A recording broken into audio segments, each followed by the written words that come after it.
Hi, welcome to my channel. If you are new, my name is HimaJen, and today I'm going to give you 7 tips that you can actually use when it comes to learning a second language.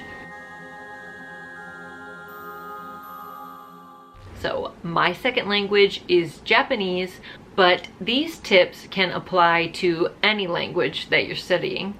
My anecdotes will probably be about me learning Japanese. It's my hope that if you are interested in learning a second language, you can take these tips and apply them and actually use them in your studies. My first tip is going to be make a commitment. You need to make a serious commitment if learning a second language is something that you want to do. So a lot of people will say, I wish I could speak Italian or something, or oh, I would love to learn Spanish. But like, if you are serious about learning a second language, you need to say, yeah, hi, my name is Jennifer, blah, blah, blah. I'm studying Japanese. I'm learning Japanese. When I first started studying Japanese, in my mind, I was just like, I'm learning this language. Come hell or high water, I don't care what it takes.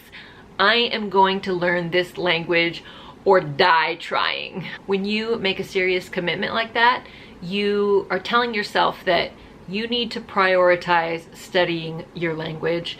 You need to shout it from the rooftops.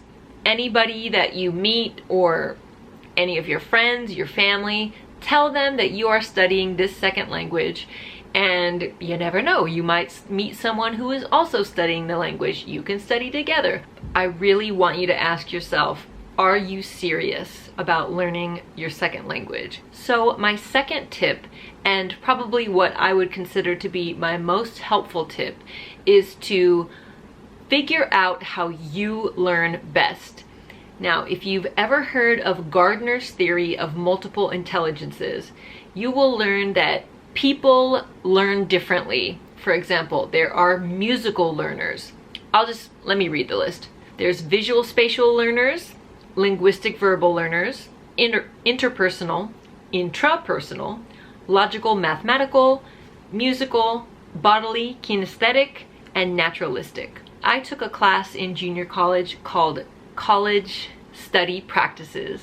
We had to figure out what type of learner we were, and that enabled us to study more effectively. Search online, Gardner's theory of multiple intelligences, search for a quiz, take the quiz, find out how you learn best, and alter your study practices to fit that learning style. So for example, I learned that I was like 99% a musical learner, and that is true. I have played piano since a very young age. I can't read music. I play by ear.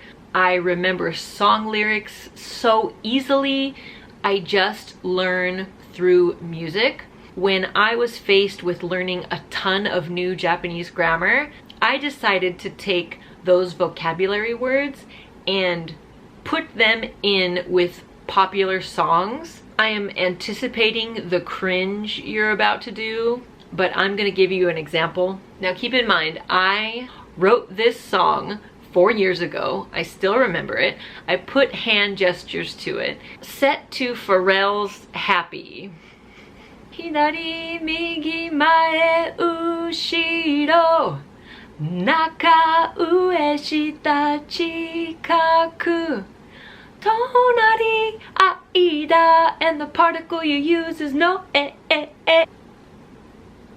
apologize. Once I discovered that I was a musical learner and I started changing the way I studied, it completely changed my study game. If you are a visual spatial learner, then you can write out vocabulary words or grammar words, and you've probably seen, people take post-its, like the word for TV, terebi in Japanese, and they could post that on the TV, put post-its around your house. That would be good for a visual spatial learner. An interpersonal learner is someone who would learn best in groups. You can bounce ideas off of each other, or you can study together, do drills. For me, a musical learner, I do learn best with my ears, so it doesn't just have to be with music, but if I record my voice saying certain sentences, I will remember those sentences. I will give you another example. We had to learn this skit, I guess, for Japanese class in college, and I practiced it so many times and I have it memorized. Like, it's been years and I still have it memorized. It was, すいません、この辺に映画館はありますか？ありますよ。まず、まっすぐ行って、一つ目の角を右に曲がって、少し歩くと、左側に映画館が見えます。Gardner's theory of multiple intelligences, look it up. Change the way you study. You will not regret it. My third tip is going to be pretty obvious, but that is to practice regularly. Just like bodybuilders need to lift weights regularly to tone their muscles, you need to use your second language regularly, every day, until it becomes natural to you. When I was learning guitar, you can ask my old roommate this. When I was learning guitar, I would come home from work, still in my work clothes. I would pick up my guitar. I would play until my fingers hurt so badly that I couldn't possibly play another second. Then I would wait a little while till my fingers stopped hurting, and then I would start playing again. And my roommate and I had different schedules, so he would come home at 9 or 10 o'clock at night, and I would still be on that couch with the guitar, practicing for 4 or 5 hours a day. And guess what? Now I can play the guitar. Find a way to integrate your second language into your daily life, whether you watch TV shows in your second language, or movies, or music, or you read books or manga in your second language. Whatever you can do, make sure that you are exposed to it every day. Maybe you don't have anyone around you that speaks your second language. When I am driving in my car, I will talk to myself in Japanese. So I will pick a topic, anything. It could be an anecdote from my past. It could be a book I've read. And I see if I can adequately describe this topic in my second language. You don't have to be living in a foreign country in order to learn a second language. You just have to be consistent and practice regularly and make time. You have to make SMART goals. SMART being specific, measurable, attainable, relevant, and time-bound. So for example, I signed up for a Japanese test called the JLPT. It's only given twice a year.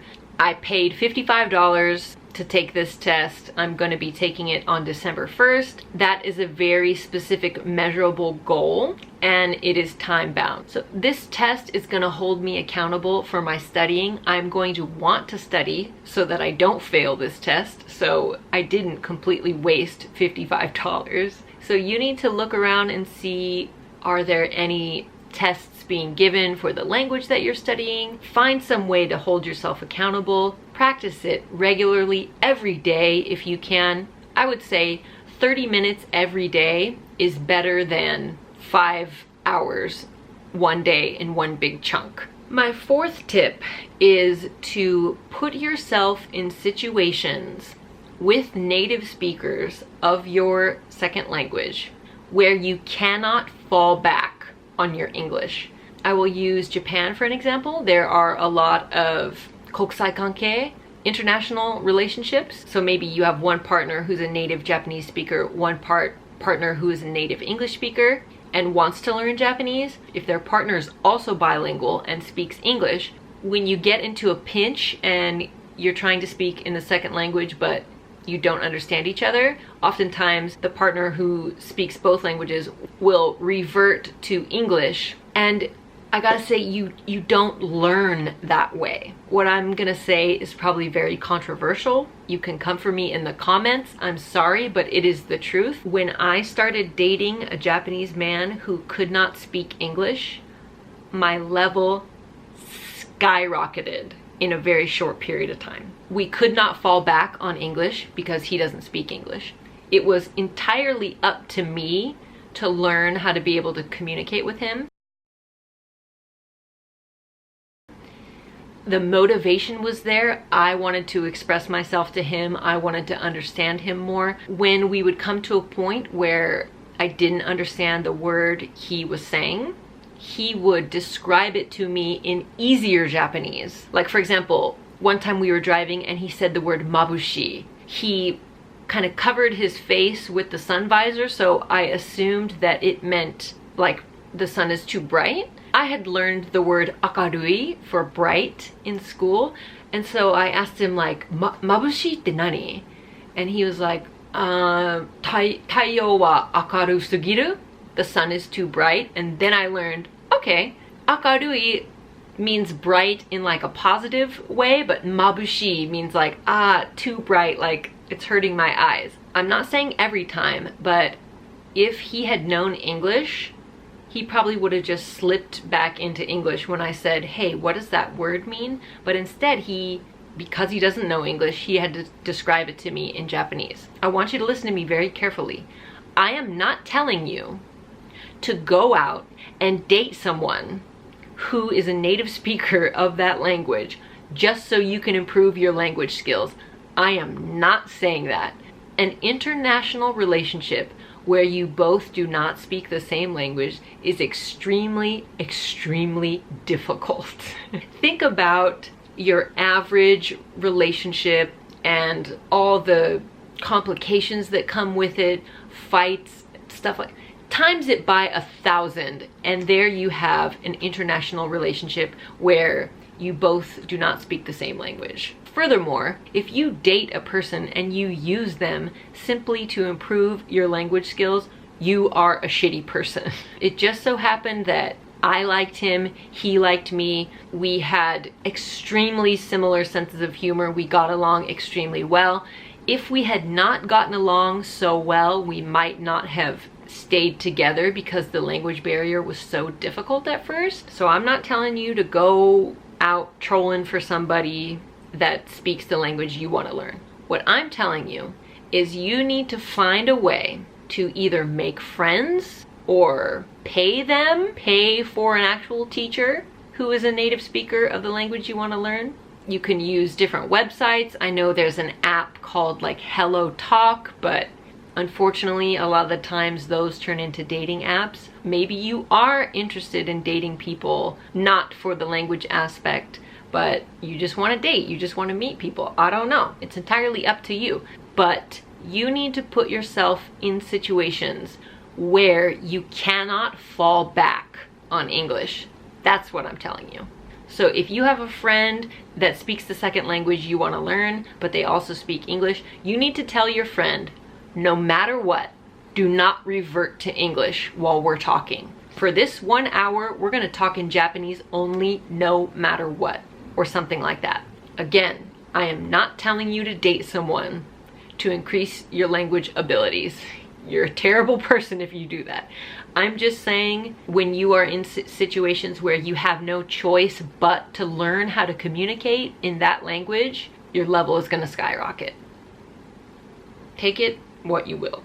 My next tip, and this is another big one, don't be afraid of making mistakes, because you are going to make mistakes. A lot of people are nervous or embarrassed or shy to speak in their second language because they know they're gonna mess up and they don't want to mess up.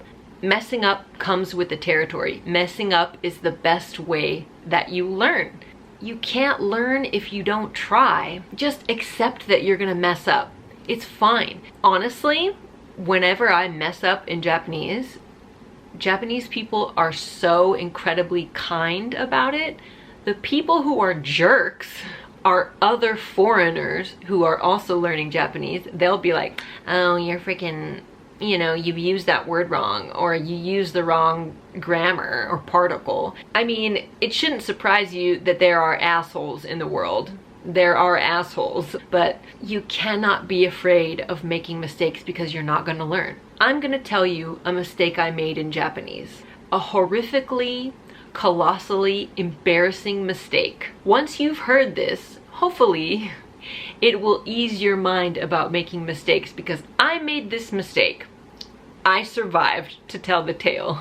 Any mistake that you make, could probably not match what I'm about to tell you. I inquired to a coworker about raw garbage. In Japan, when you have things like vegetable peels and just food that you didn't eat, you throw them in a separate bin and it gets collected twice a week, and it's called raw garbage. And the word for that is nama gomi, raw garbage. Nama, raw, gomi, garbage. I had not been living in Japan for very long. I didn't know the garbage schedule, so I asked a coworker when raw garbage day was. But I didn't say nama gomi. I said nama gomu. I will just tell you that nama gomu means sex without a condom. So I asked my coworker when sex without a condom day is.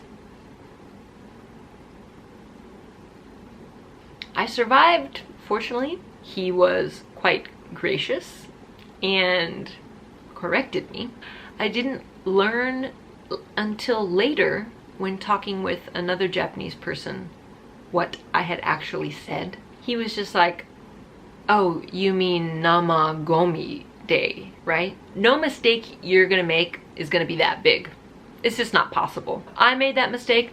I'm fine. I'm still not afraid to speak Japanese. I think the reason I'm not afraid to speak Japanese is because I've learned firsthand how when learning a new skill, if you're scared to make mistakes, it will significantly hold you back. A lot of people don't know this about me, but when I was 18, I went to automotive school.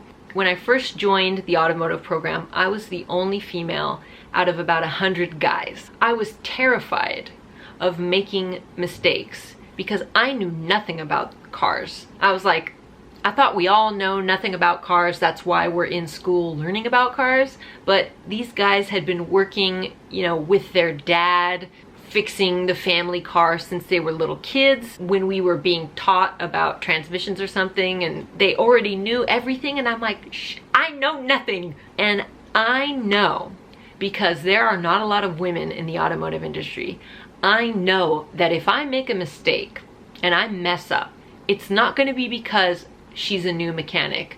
We say they're green.